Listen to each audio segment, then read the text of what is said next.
Alors que le chef de l'État, Félix-Antoine Tshisekedi, et le nouveau ministre de la Justice, Constant Moutamba, sont en train de lutter pour imposer des réformes dans l'appareil judiciaire, mais il y en a qui torpillent, il y en a qui piétinent ces réformes-là. Alors nous allons en parler parce que de la justice à l'injustice, dans une affaire de déguerpissement. Mais il y a une institution étatique qui est citée, entre autres le FPI. Et donc nous avons creusé et nous voudrions en parler dans cette émission parce que nous voulons aider le chef de l'État à imposer des réformes, aider le ministre Constant Moutamba à imposer des réformes courageuses pour pouvoir faire changer l'appareil judiciaire congolais. Alors nous recevons sur ce plateau Monsieur Gabriel Shekombala Lokoto. Bonsoir. Bonsoir. Je ne veux pas vous présenter, je voudrais que vous puissiez vous présenter vous-même. Qui êtes-vous réellement pour que le Congolais comprenne de qui il s'agit ici sur ce plateau? Oui, je suis un opérateur économique congolais. Et je suis d'abord congolais de père et de mère. D'accord. Et je suis dans le domaine des affaires plusieurs années, depuis 1982. D'accord. Et pour ceux qui connaissent mon entreprise, j'ai commencé au Kasaï chez nous. D'accord. Kananga, Sankuru, Kinshasa. Et au Sankuru, c'est une ONG de développement. Et il y a, dans cette ONG de développement, j'ai installé des écoles, une école technique agricole et professionnelle, des écoles primaires, c'est pour aider la communauté. D'accord. Et ici à Kinshasa, je suis à Kinshasa comme opérateur économique congolais. Je suis dans le transport, je suis dans l'exploitation forestière, le bois, et j'ai des emplois, des travailleurs que je paye, que je prends en charge. Plus de 100 personnes. Plus de 100 personnes. Plus de 100 personnes. J'ai une grande entreprise. D'accord. C'est Mi-Bois. Mi-Bois. Oui, oui. Et parce que nous sommes lésés, on n'est pas à l'aise. Très bien. Vous êtes opérateur économique important parce que vous avez plus de 100 personnes qui vous payent. Ça veut dire que quelque part, vous contribuez à l'emploi en RDC. Oui, oui. Qu'est-ce qui se passe entre vous et ceux qui vous ont déguerpis? Je voudrais parler particulièrement de la concession qui se trouve à Limité sur la 17e rue Limité, la 17e rue industrielle. Limité industrielle. Industrielle, justement. Oui. Vous étiez déguerpis par 2 fois déjà. Bien sûr. Hier, dans mes enquêtes, je suis arrivé sur terrain. J'ai trouvé que vous étiez encore une fois à l'extérieur. Oui. Finalement, qu'est-ce qui se passe sur ce dossier? Ce qui se passe dans ce dossier, c'est parce que il y a une mésaventure. Il y a un réseau mafieux qui se sont habillés et ils parlent au nom de FPI parce que les actes qu'ils posent chez moi, en tant qu'opérateur économique congolais, au moment où le chef de l'État a besoin de créer une classe moyenne des entrepreneurs congolais, ce qui se passe chez moi, en principe, s'il faut voir la création de FPI, ses objectifs, des actes comme ça, FPI ne peut pas les poser. Là où FPI a financé un opérateur économique qui a respecté scrupuleusement le financement, c'est-à-dire les équipements arrivés à Kinshasa, visités par FPI, des conteneurs, je peux vous montrer même des photos ici. D'où FPI, les agents de la supervision sont venus, ont visité tout arriver. C'est un financement que j'ai eu. Vous avez un problème avec le FPI? J'ai un problème avec FPI. D'accord. Le moyen que j'ai, ce n'est pas le moyen que FPI m'a donné. D'accord. FPI m'a trouvé avec des moyens, des gros moyens. D'accord. Alors, le seul péché, c'est parce que j'ai miroité FPI ma concession de la 17e mairie, qui n'était même pas initialement dans le projet. Les projets, j'ai donné en garantie des hypothèques qui n'étaient pas, c'était concession. Mais à l'arrivée des équipements, j'ai demandé à FPI de me faire un rallonge pour installer les équipements. D'accord. C'est ce qui n'a pas eu lieu. À cette période, le FPI se sentait ne pas être en mesure de me financer. Ah oui?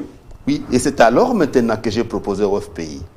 J'ai dit, OK, dans ces conditions, je vais m'autofinancer. J'ai des biens pour m'autofinancer. Comme moi aussi, j'ai mis beaucoup de moyens. Écoutez, moi, je veux que les 4 petites hypothèques que j'ai données, qu'on vous me les donner. J'ai une grande concession qui représente 3 fois la valeur de ce que je vous ai amené. D'accord.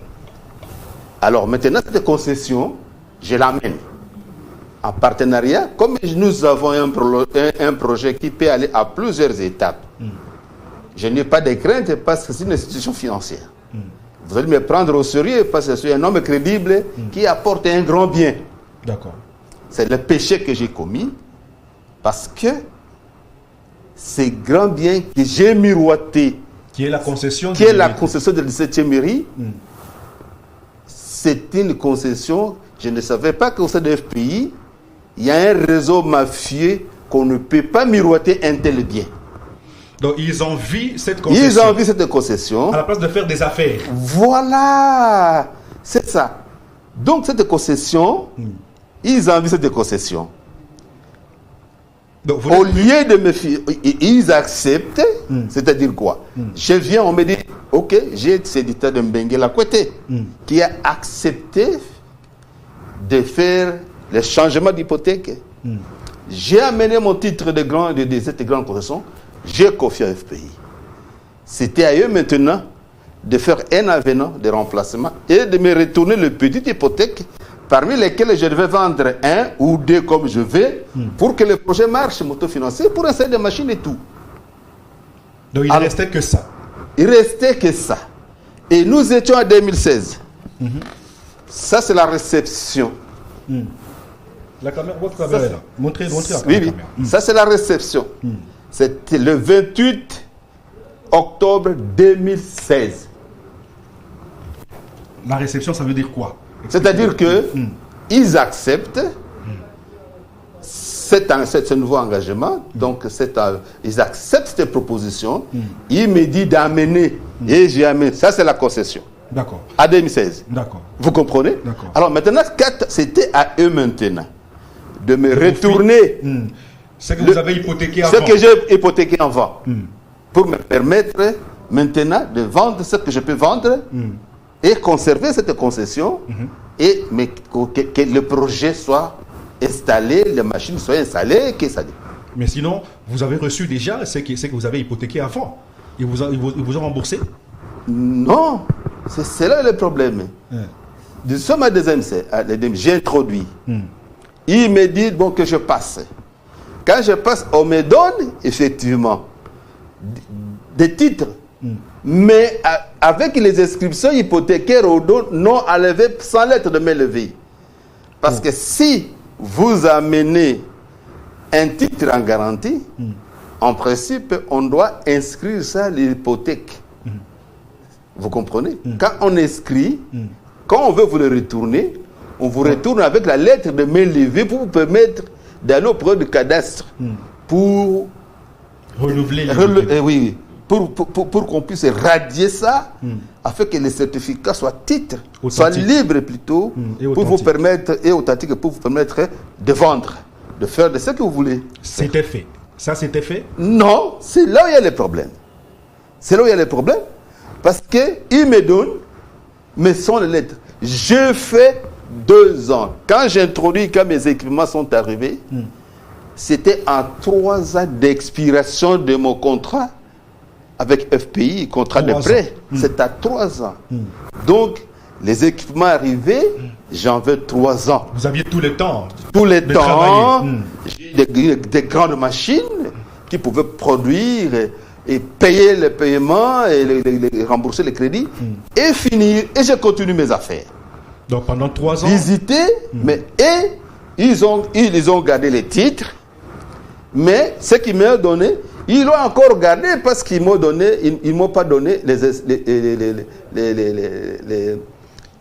lettres de me lever. D'accord. Donc ils me donnent, mais je n'ai pas le pouvoir de d'agir.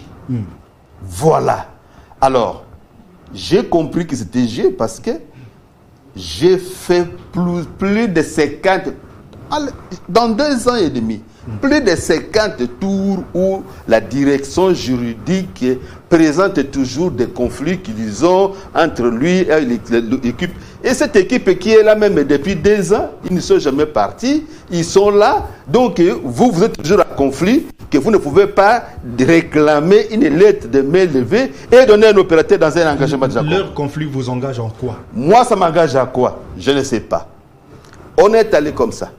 On est allé comme ça. J'ai dit, ok, j'étais même fatigué. Retournez-moi alors. C'était une proposition. Retournez-moi alors mon bien, ma concession. D'accord. Maintenant là, je vais vendre même la moitié de ma concession pour me permettre d'évoluer. Pas question. Il faut attendre parce que c'est introduit. Il faut... Pourquoi encore? Parce que alors que le temps passe. Alors que le temps passe et alors qu'il n'y avait même pas encore même un seul avenant, un accord. Il y a eu seulement une accusation de réception, mais sans un avenant, un engagement de remplacement. C'était seulement l'accusation de réception, comme vous le voyez ici. C'est fini. C'était seulement ça, ça fait 2 ans. La 3e année. Maintenant, j'étais surpris.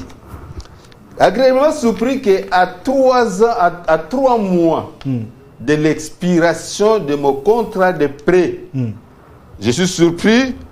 On m'envoie une invitation que vous voyez ici par la direction juridique.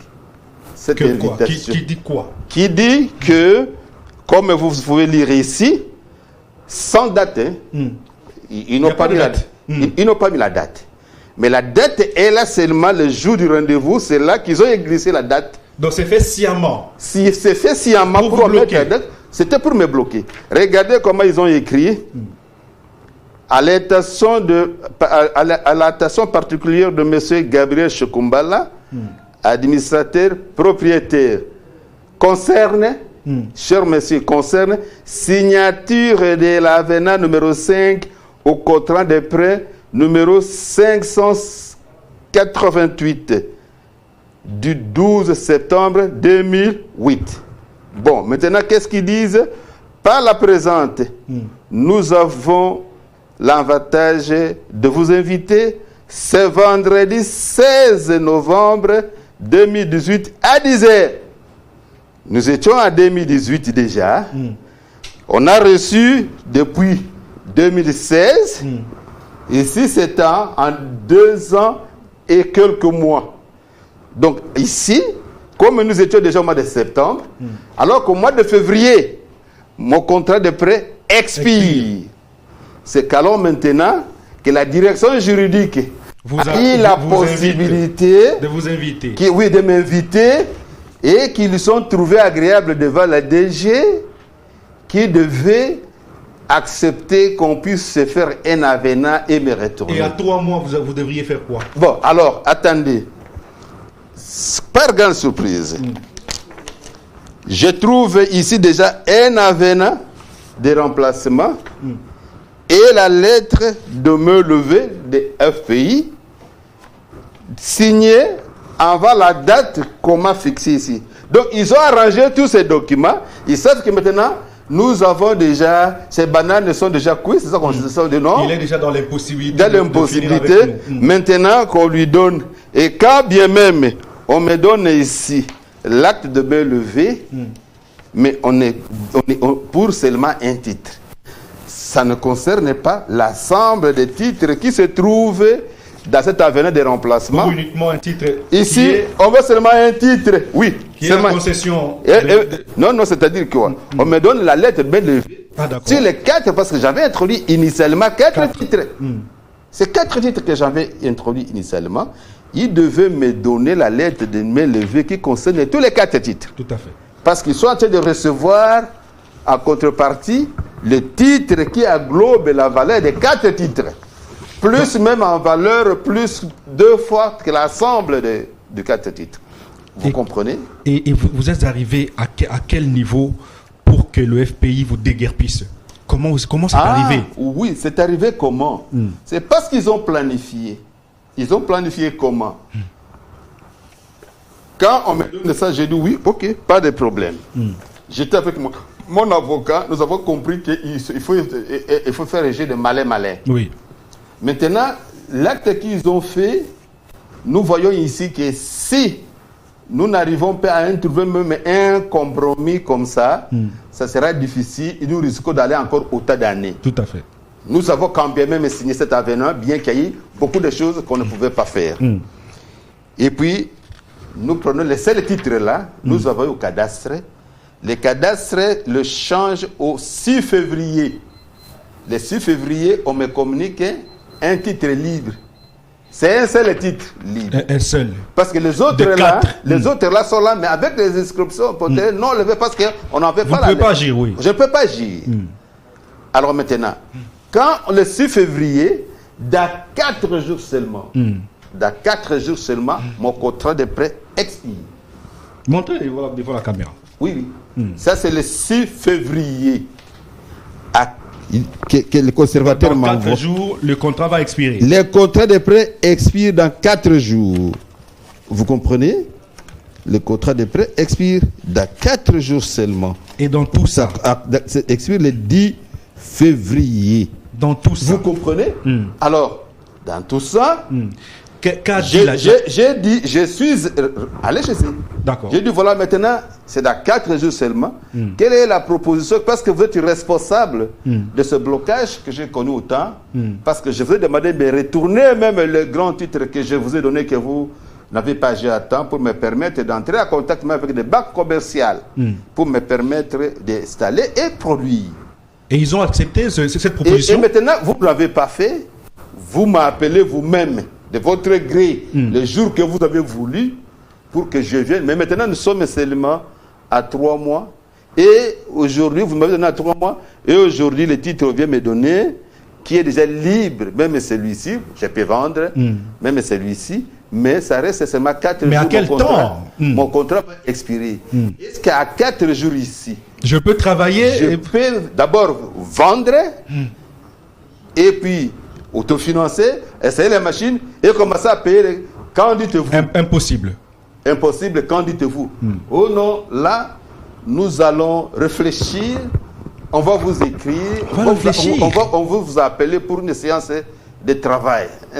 C'est comme ça que quand je pars, je fais le dos, je retourne, et ils s'organisent. Pour comprendre que c'était bien planifié, regardez.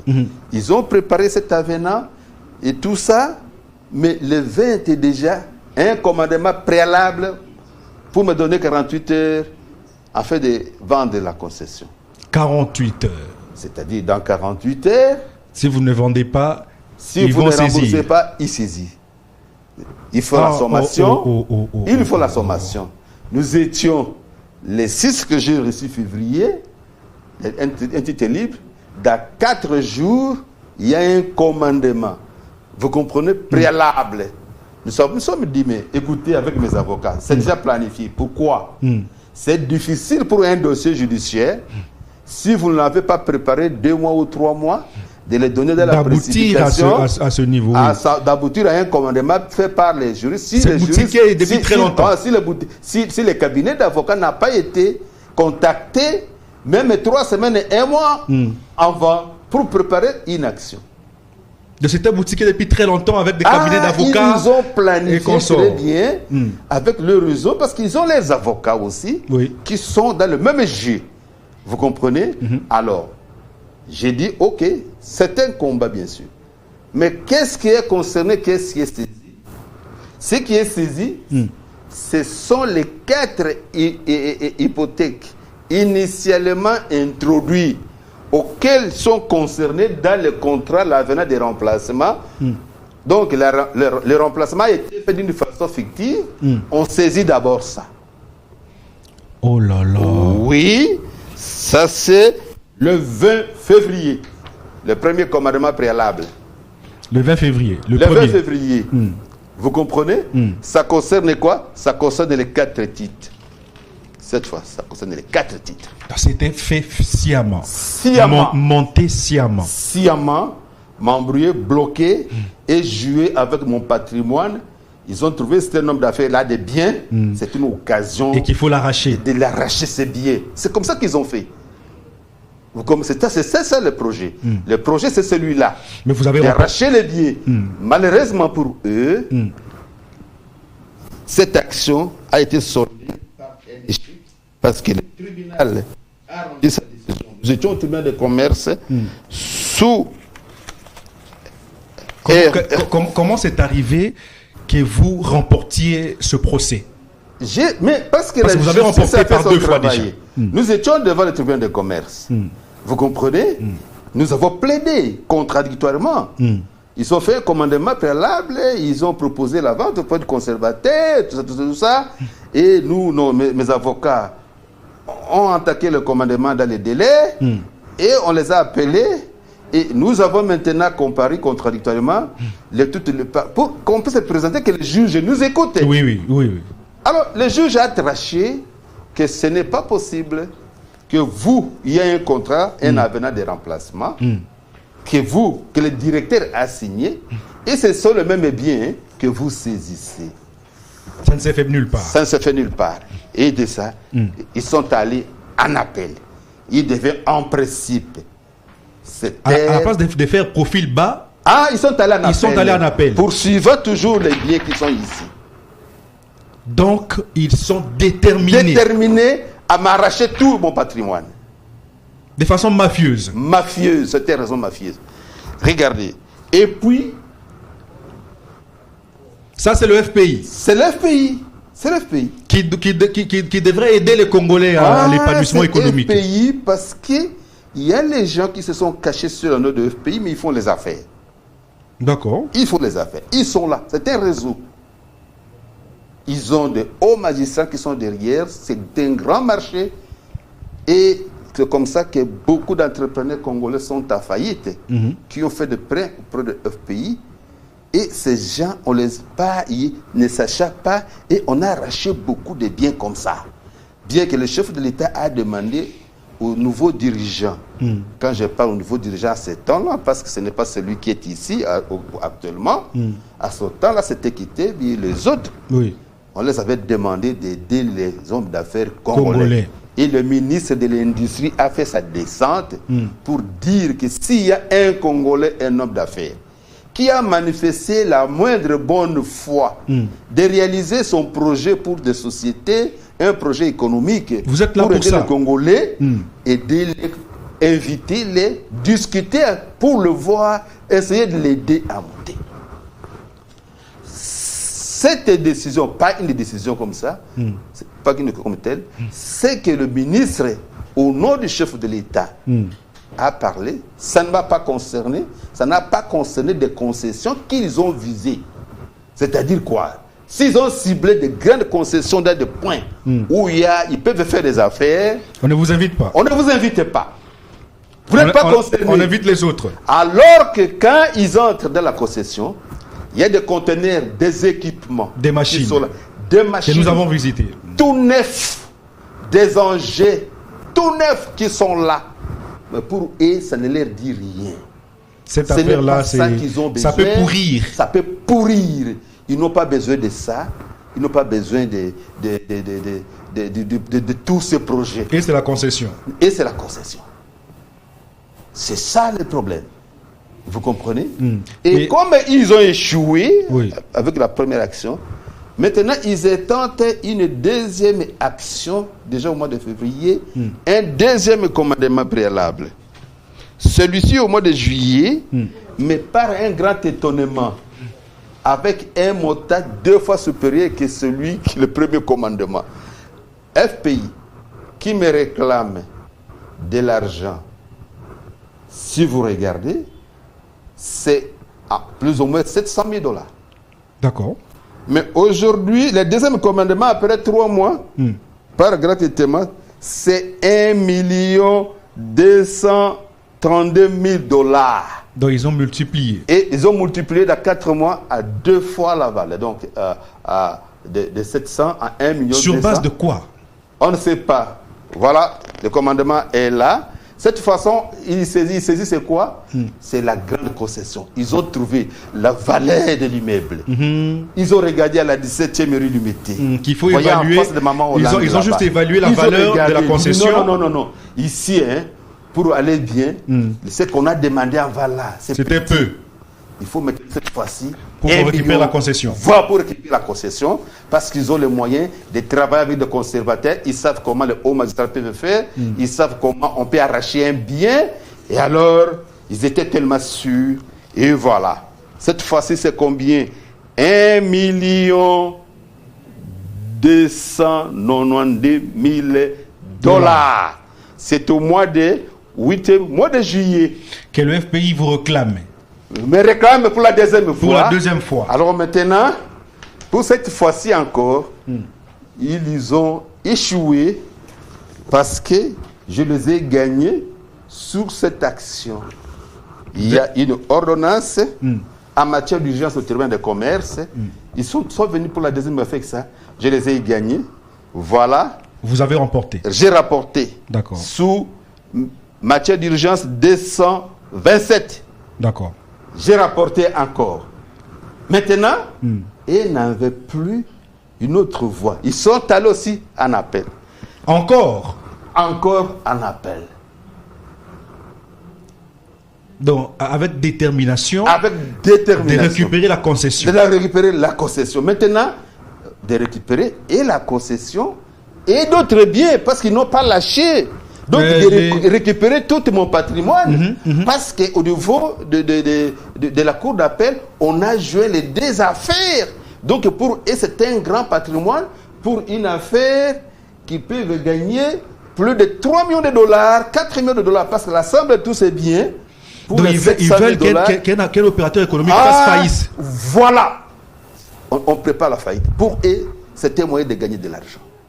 Abandonner des travailleurs qui sont payés chaque fin du mois par cet homme. Il s'en fout de tout ça. Mon frère, je vais vous montrer les photos, ça vient, la visite, je vais vous montrer. Nous sommes en train de venir. FPI est allé à visiter tous ces biens. Il y a un service de supervision de projet. Qui a supervisé mon projet? Il y a un rapport là. Qu'on puisse regarder, qu'on puisse envoyer les gens pour regarder le rapport du projet numéro 588. Qu'est-ce que la supervision a donné comme rapport? Nous avons exécuté le projet, je peux dire. Si on accuse des Congolais, qui quand on leur donne de l'argent, il lui faut autre chose. Mais faut vous avez exécuté. Mais je suis un Congolais sérieux. On a visité des machines, en tout cas dans les containers. Voilà, tout dans les containers. Nous sommes témoins. Même pas d'occasion, je n'ai tout. J'ai respecté à la lettre tout ce qui était et tout est là. Et quand ils se filtrent frauduleusement, ils sont sur ces machines. C'est des équipements qui étaient dans des dépôts, tout ça. Ils le voient. Mais ils ont dit, on n'a pas besoin de ça. Nous, c'est la concession. C'est pour construire des immeubles. Parce que les immeubles poussent comme des champignons. Regardez au niveau de Maman Olangi là-bas. Maman Olangi. Surtout en face de Maman Olangi. Des échangeurs là-bas. Oui. Mais ils voient que c'est ici on peut faire des grandes affaires. Oui. Mais c'est là le problème. C'est une grande concession. Et quand vous avez récupéré la parcelle, la concession, mais comment c'est arrivé que le FPI vienne pour la deuxième fois et se réinstaller? D'abord, je l'ai récupéré comment? Et pendant que la deuxième affaire ici, ils sont en appel, on ne savait pas qu'ils se sont convenus avec les conservateurs pour faire un faux certificat d'enregistrement. D'accord. Mais c'est ça. Le certificat d'enregistrement est un faux. Nous, on ne savait pas. Et on voit un déguerpissement en pleine journée. Tous les équipements, des engins, beaucoup de biens. J'ai un dépôt de 160 mètres de longueur, 13, plein de biens, des conteneurs neufs, des engins, tout ça. Ils sont entrés, ils ont saboté tout ça. L'entrepôt par terre, vous avez vu, on vous consigne des dépôts. Vous avez trouvé une entreprise.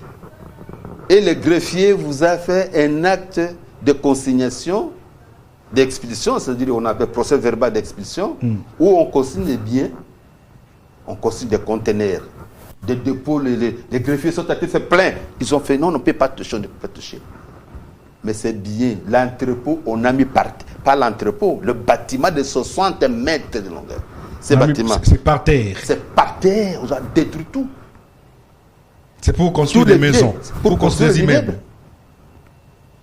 On a détruit tout, tous les biens d'une entreprise. On a vendu, on a sorti, et ils ont vendu tout parce qu'ils disent qu'ils nous sommes trop forts. On a détruit l'entreprise. C'est du jamais vu. C'est du jamais vu. Alors que le chef de l'État milite pour les emplois, qu'un pays voilà des emplois qui sont jetés en pâture. Et nous disons que ça, ce n'est pas un véritable FPI. Ce sont des hommes d'affaires qui sont là. Qui sont derrière le FPI. Derrière de l'FPI. Mais favorisés par le FPI. Qui sont des agents au sein de l'FPI, qui font des affaires avec les immeubles des gens. Alors, c'est ça. Je voudrais qu'on parle un peu de... Et regardez, je ne vous coupe pas la parole.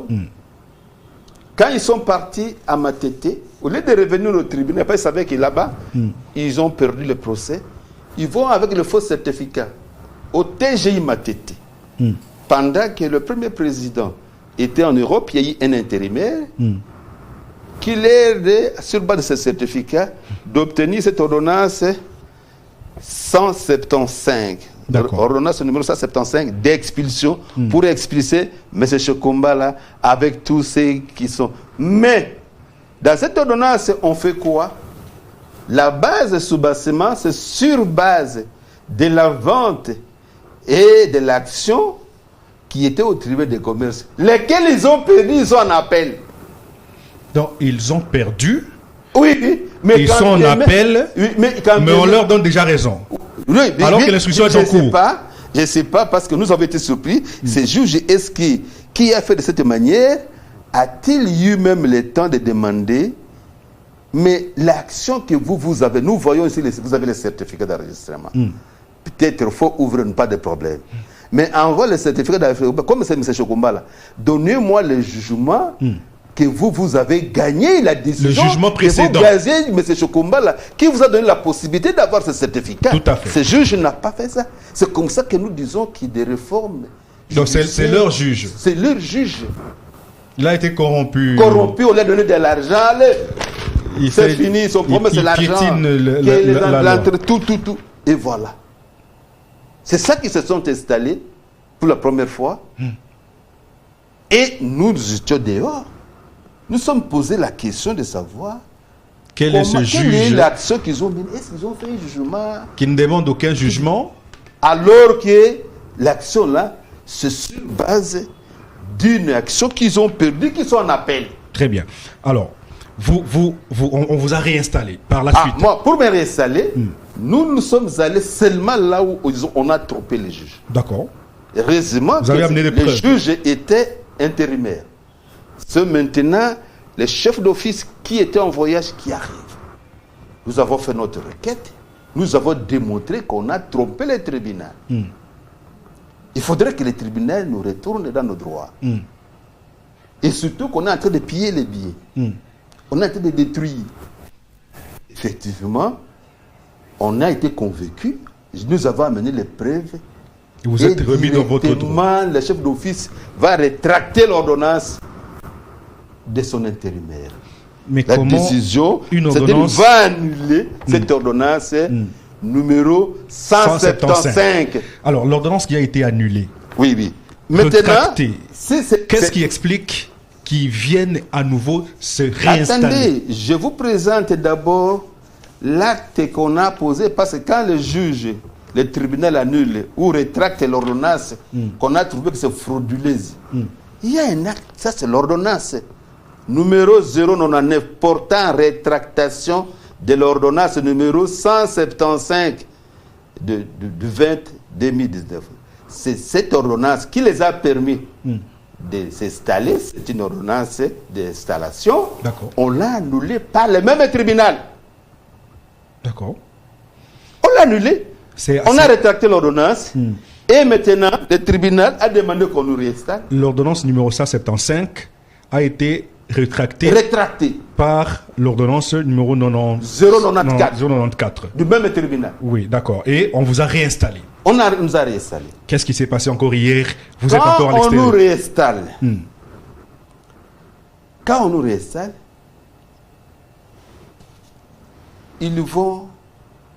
nous étions étonnés hier qu'on nous a déguerpis.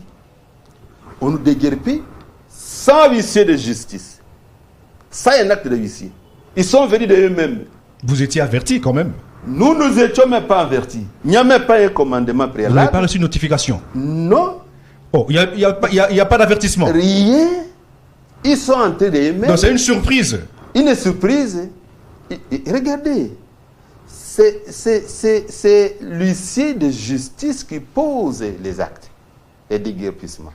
C'est seulement celui-là qui a compétence de Mais poser les actes. qui sont venus hier? C'était pas les huissiers? Ils ont pris des policiers comme ça. Le greffier n'était pas là? Regardez, si vous lisez là-bas, il n'y a pas la main. Parce que le huissier écrit que le déguerpissement suite à un dossier comme ça, c'est le numéro RH.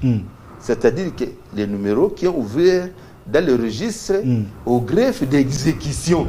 Il faut ouvrir un numéro RH. Il n'y a aucun numéro RH. Il n'y a aucun numéro RH. Nous sommes allés au greffe de ma tête. Il n'y a rien. Nous sommes montés parce qu'ils ont prétendu avoir une ordonnance de référé au niveau du tribunal, au niveau du cour d'État, du conseil d'État plutôt. Nous sommes allés là-bas. Nous avons l'ordonnance qui ne les a pas autorisés de s'installer. Ils étaient devant cette Parce que c'est en cours. Oui, non. L'ordonnance est sortie, mais qui ne les a pas autorisés de s'installer. Vous comprenez? Mais ils prennent la force publique d'eux-mêmes. Parce que la seule personne qui a compétence de requérir la force publique, c'est un huissier. C'est un huissier. Il n'y a même pas. Il n'y a pas de huissier. Il n'y a pas de huissier. Il n'y a pas de greffier. Il n'y a pas de greffier. Il n'y a pas de numéro RH. Rien. Par la force, ils sont entrés. Mais comment vous aussi vous pouvez tolérer des choses comme ça? Non. Ils sont entrés. Comment on peut vous déguerpir sans acte légal? Sans acte légal. Et vous êtes sorti comme ça, pourquoi? Mais il y a eu des travailleurs, ils ont amené plusieurs policiers. Alors nous opposer avec des armes en armes. Des hommes en armes. On a corrompu des policiers. Des policiers qu'on a utilisés. Pour vous sortir. Oui, pour nous sortir. Sans acte légal. Sans huissier, sans greffier. Sans huissier de justice. Comment, mais vous, maintenant, à votre niveau, que faites-vous?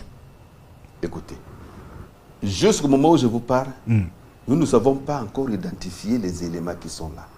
Si je passe ici, c'est pour avertir aussi les autorités de la ville. Tout à fait. Il y a l'inspecteur général de la police qui gère la ville. Tout à fait. Peut nous aider à identifier, à ce moment où dans la concession de ce Chokomba-là, les gens, les policiers qui sont allés là-bas. Qui sont là. Ils ont été requéris par quel huissier de justice pour poser les actes. Et ils viennent d'où? Ils viennent d'où? Que dites-vous au chef de l'État qui se bat pour apporter des réformes courageuses au sein de l'appareil judiciaire qui, lui-même le dit, que cet appareil est toujours malade? Oui, mon frère, journaliste. Mais nous sommes d'accord de ces réformes. Nous sommes d'accord parce que la population... Ce que fait Constant Moutamba. Constant Moutamba, ce qu'il est en train de faire, c'est avec l'aval du président de la République. Tout à fait. Et cette action, le président de la République, il est fatigué parce qu'il a dit que la justice ne marchait pas. Il a beaucoup espéré que la justice lui accompagnerait. Il y a quelqu'un qui est venu accompagner le chef de l'État. Adressez-vous à Constant Moutamba. Votre caméra est là. Vous avez... Oui. 2 minutes. C'est le ministre d'État, Constant Moutamba. Nous te soutenons. Nous voulons que vous soyez courageux pour que des réformes soient faites. Nous avons vu que le magistrat parle à leur syndicat, il parle beaucoup plus de l'indépendance de l'appareil judiciaire. C'est ça qu'il plaît. Tout à fait, exactement. Bon, ils ont été indépendants. Ils ont le Conseil supérieur de la magistrature. Bon, quel est le service qu'ils ont rendu à la nation aujourd'hui pendant autant d'années? On peut encore leur donner l'état de s'autogérer comme ils veulent. Parce qu'ils veulent s'autogérer. Très belle question. Très belle question. Ils veulent s'autogérer. Nous sommes indépendants, garantis par la Constitution. La Constitution, c'est la population. C'est nous, Congolais. Et quand nous disons qu'il y a quelque chose qui ne marche pas, le peuple peut être debout pour dire que ça ne va pas. Ça ne va pas. Parce que ce qui est en train de faire là, ce sont des hauts magistrats qui sont derrière. Des hauts magistrats derrière. Ce sont des hauts magistrats et des hauts... Parce que pour que FPI puisse faire tout ça, pas FPI. Moi, j'ai dit, pas FPI. Ce sont des gens, des mafieux qui utilisent le nom de FPI pour faire ce qui est en train d'être fait. Mais c'est dans le FPI, c'est logique. C'est dans le FPI, c'est alors, logique. mais c'est le FPI qui appuie. C'est le FPI qui fait ça. Vous comprenez? Comment expliquer un opérateur économique? Moi, quand je donne le numéro du contrat, même l'IGF peut demander le dossier. Qu'on visite. Moi, je demande que l'IGF visite votre dossier. Visite mon dossier, je suis prêt de lui amener. Donnez le numéro de votre dossier. C'est le numéro 588. Je veux que l'IGF visite, puisse aller au pays, prendre mon dossier, qu'on me visite, qu'on regarde ce qu'on m'a financé et ce que je fais. Très bien. Pourquoi je dois souffrir comme ça à cause de mes biens? Pourquoi on doit avoir des réseaux de gens qui sont en train d'arracher des biens comme ça? Parce qu'il y a des magistrats derrière et ils font tout pour arracher, s'enrichir comme ça. Dans quel pays comme ça? Nous demandons à son Excellence Constant Mutamba de ne pas se fatiguer. Nous demandons aussi à l'Assemblée nationale d'accompagner Constant Mutamba dans les réformes. Il faut réformer, il faut des réformes courageuses. Sinon, la nation est en péril. Comment vous savez quels sont les biens que moi j'ai perdus? J'ai perdu même les biens que j'ai eu avant que ce pays puisse me financer. Mon entreprise est par terre. Je n'ai plus de travailleurs comme avant. J'avais un charroi automobile de plus de remorques, de véhicules, de grands véhicules, de poids lourds. Maintenant, je n'ai que 2. Tout ne marche pas. Tout est parti. Tout est parti. Les engins que j'ai achetés neufs pour le projet. Parce qu'on doit vivre, on doit soutenir le procès. On m'a soumis à un procès terrible. Pour me dépouiller de tout afin que je ne sois même pas en mesure. Je pense que cette action qu'ils sont en train de faire, c'est quoi? Le problème, c'est quoi? Poser de tels actes pour que je ne puisse vous faire tomber en faillite. Vous n'avez plus de moyens. Des moyens. Ils auront maintenant... c'est comme ça. Parce que ils sont pris en charge par l'État. Oui, mais nous sommes les hommes d'affaires. Nous prenons nous-mêmes en charge. C'est le sang qui coule dans nos veines. Le travail que nous travaillons, c'est ce qui nous donne le moyen de soutenir la famille et tout. Mais ils sont pris en charge par l'État. Ils sont dans leur bureau là, ils écrivent, ils s'en foutent. Et c'est bon tout ça parce que et leurs familles ils sont pris en charge par l'État congolais. Très bien. Et ils posent des actes comme ça et pour arracher et ils s'en foutent. Très bien. Monsieur Shekombala Gabriel, votre message est passé. Ça fait pitié. C'est pitié. C'est pitié, mais c'est le Congo. C'est ça le Congo, notre pays. Mais nous demandons au chef de l'État qui a milité pendant trentaine d'années pour l'avènement d'un état de droit. Vous avez le bâton de commandement, vous militez pour un état de droit. Il est temps que cet état de droit soit exécuté à la lettre. Vous avez nommé un ministre jeune qui vous montre qu'il est capable de changer les choses. Voici une affaire qu'il faut vous saisir. Constant Mutamba, merci à vous qui nous avez suivis. Merci, monsieur Gabriel. Merci beaucoup. Nous sommes à la fin de l'émission. Merci beaucoup. Restez branchés pour la suite des programmes.